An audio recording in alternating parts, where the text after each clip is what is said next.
PR পদ্ধতিতে নির্বাচন ও জাতীয় পার্টি এবং ১৪ দলের রাজনৈতিক কার্যক্রম নিষিদ্ধ সহ ৫ দাবিতে আজ রাজধানীতে বিক্ষোভ সমাবেশ ও মিছিল করবে ইসলামী দলগুলো। এরই মধ্যে সমাবেশ স্থলে যোগ দিয়েছেন নেতা কর্মীরা। বায়তুল মোকাররমের দক্ষিণ গেটে আছেন রিপোর্টার শফিকুল ইসলাম। সরাসরি যুক্ত হচ্ছি তার সাথে। শফিক, জামায়াতে বিক্ষোভ সমাবেশ কখন শুরু হবে, সবশেষ তথ্য আমাদের জানান।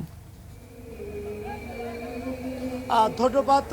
বাংলাদেশ জামায়াত ইসলামের যে আজকের বিক্ষোভ সমাবেশ কর্মসূচি, সেই কর্মসূচি ইতিমধ্যে শুরু হয়ে গেছে। আমি এই মুহূর্তে রয়েছি বায়তুল মোকাররমের দক্ষিণ গেটে, এবং দক্ষিণ গেটের যে রাস্তাটি রয়েছে সেই রাস্তার একটি অংশে তারা 2টি ট্রাকের উপরে একটি অস্থায়ী মঞ্চ তৈরি করেছে, এবং সেই মঞ্চ থেকে তাদের এই যে অনুষ্ঠান সেটি শুরু হচ্ছে। এখন নিশ্চয়ই আপনারা কোরআন তেলাওয়াত শুনতে পাচ্ছেন। এই কোরআন তেলাওয়াতের মধ্যে দিয়ে আজকের যে তাদের বিক্ষোভ সমাবেশের কার্যক্রম সেটি শুরু হয়েছে।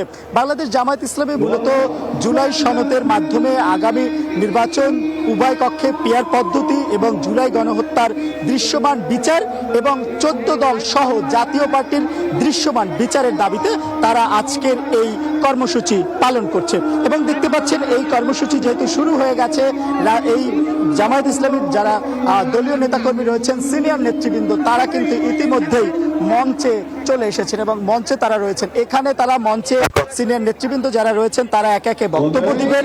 এরপর কিন্তু এখান থেকে বক্তব্য শেষ হওয়ার পরে তারা পরবর্তীতে একটি বিক্ষোভ মিছিল নিয়ে শাহবাগের দিকে যাবে।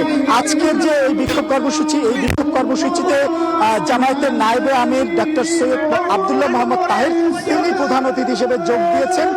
এছাড়াও বিশেষ অতিথি হিসেবে রয়েছেন অধ্যাপক মিয়া গোলাম পরোয়ার, সেক্রেটারি জেনারেল এবং জামায়াত ইসলামের যে সাবেক এমপি ছিলেন তিনিও কিন্তু ইতিমধ্যে যুক্ত হয়েছেন। আমরা একটু চেষ্টা করব আজকের যে অতিথি তার সাথে কথা বলার, যে আজকে মূলত তারা কি নিয়ে এই আমরা একটু জানতে চাই যে আজকে মূলত কি কি দাবি। অবশ্য যেহেতু আমরা তার সঙ্গে কথা বলতে পারছি না, তিনি কোরআন তেলাওয়াতের উত্তর দিচ্ছেন। তো এই ছিল আমার কাছে এই বায়তুল মোকাররমের দক্ষিণ গেট থেকে সর্বশেষ।